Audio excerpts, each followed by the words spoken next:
See, I hate this. Now he's talking about cutting. He's talking about cutting taxes. Oh wait, here we go. This is Yeah, that'll get everybody out of their chairs. talking about cutting taxes. We cut taxes for 8 million Americans paying for college. Cut taxes, man. Look who's sitting down, right there. You know why? Because he cut taxes for the American people, not for the 1% that are rich.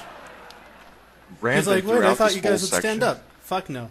Is a fundamental misunderstanding of the way the economy works. Especially the particular problems with the economy right now. It's very disturbing, and it should be disturbing to people watching this.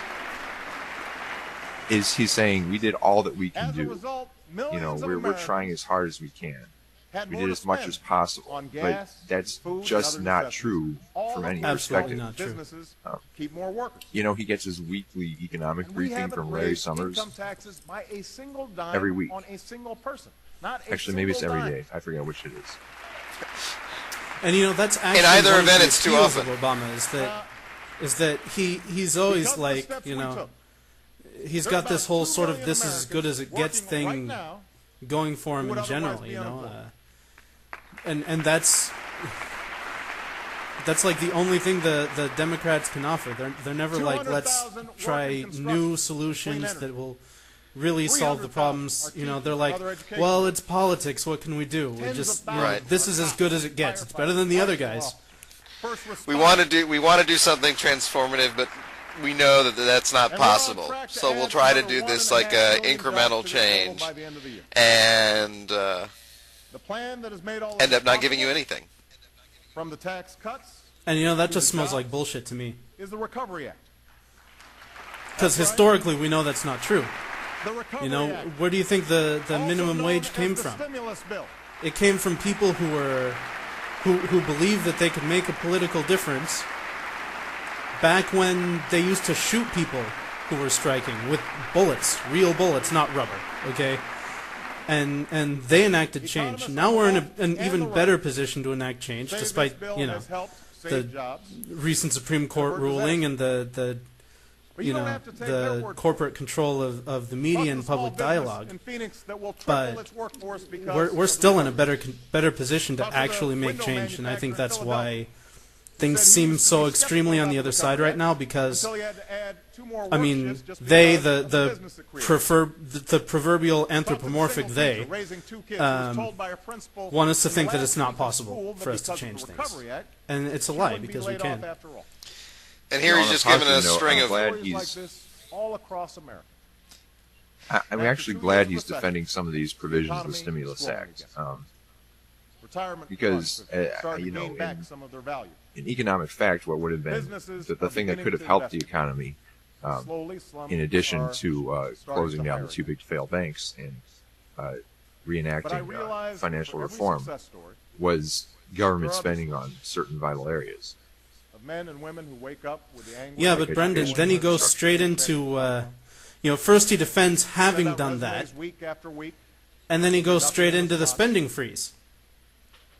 That is why jobs must be our #1 focus in 2010. Yeah, I'm with you on that one. It's insanity. Like he just said, jobs have to be our focus in 2010.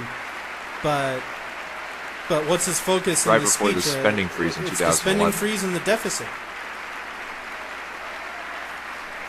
Not that I don't think we should eliminate the deficit. What the thinking is, let's stop building bombs for a little while, and we're good to go. The thinking, I think, in the administration is that this is going to be a very short recession. That they're going to be able to just pass this job bill, and things are going to spring back, and then we'll have a recovery, and they can get back to, you know, reducing the deficit once the recovery has occurred next year. But in fact, we're going to feel the lasting effects of this probably for at least 5 years, and probably more like a decade.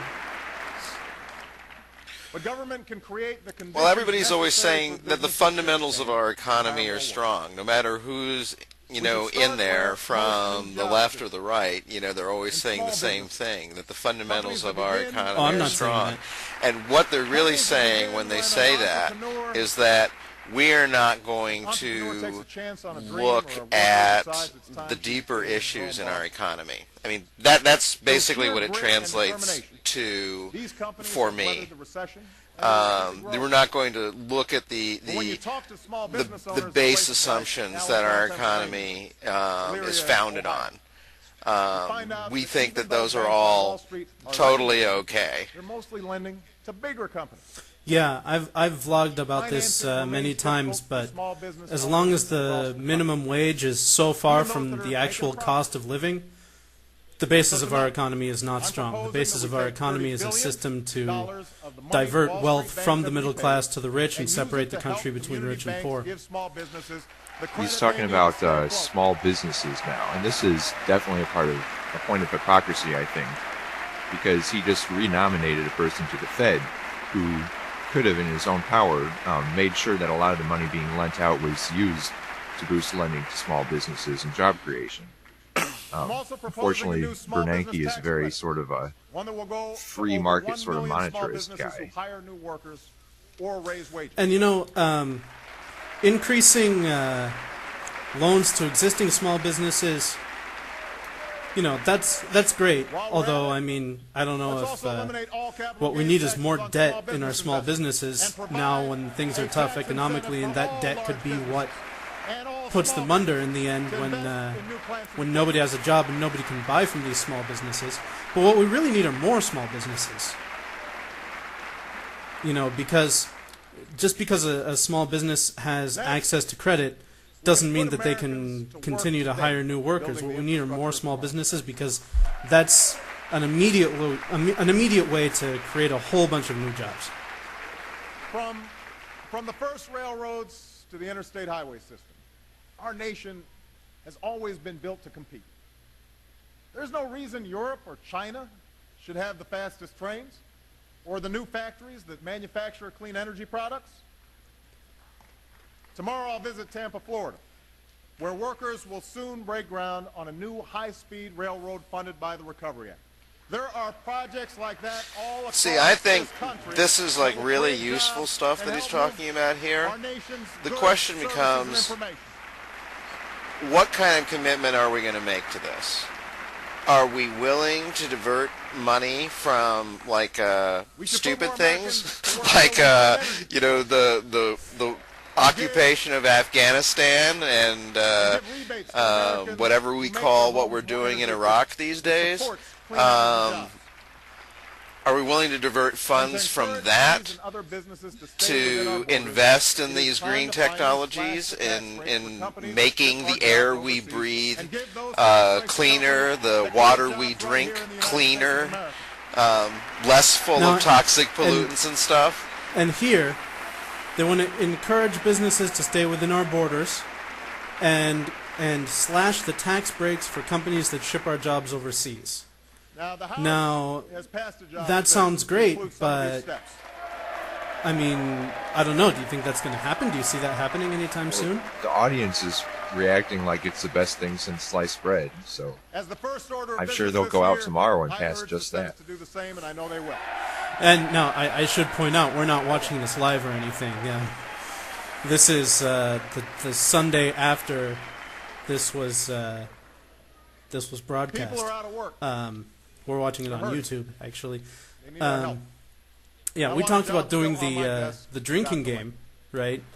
We decided it wouldn't be a good idea. I mean, I am drinking a little bit, but that's, you know, neither here nor there. It's after 6 here in Argentina. That's just because you're an alcoholic. Exactly. Yeah, I drink a little bit, therefore I'm an alcoholic. Exactly. No, but it's just to get you through the speech. But if you actually follow the rules to the drinking game that they put on Huffington Post, I mean, you're supposed to take a shot whenever he says jobs, and he says it 23 times. Expansion like the one from the last decade. What some call the lost decade. So in the end, you're doing like 40 shots in total. See, he's talking about in an hour and 10 minutes. Now he's talking about the problems that the American family's been facing, and he's talking about it through a 10-year window, and that's so he can lay most of the problems at Bush's feet. But what you really need to do is you need to go back about 30 years. I was just reading an analysis saying that, like, if you look at the way that the income disparity has increased in the United States over the course of, like, the last 30 years, from, like, say, 1979 until now, it is roughly the equivalent of every person who is in the lowest, like 1/5 of earners in the United States, writing out a check for $7,000 and sending it to the people in the top 1%. That's a way of thinking of, like, the difference between, like, 1980 and today. That's how the income disparity works. That is the functional way that it operates in our society. That's the way how people experience it. And that's not, something that you can lay all at the feet of George Bush. I mean, that's a tendency that we have in this country going back decades.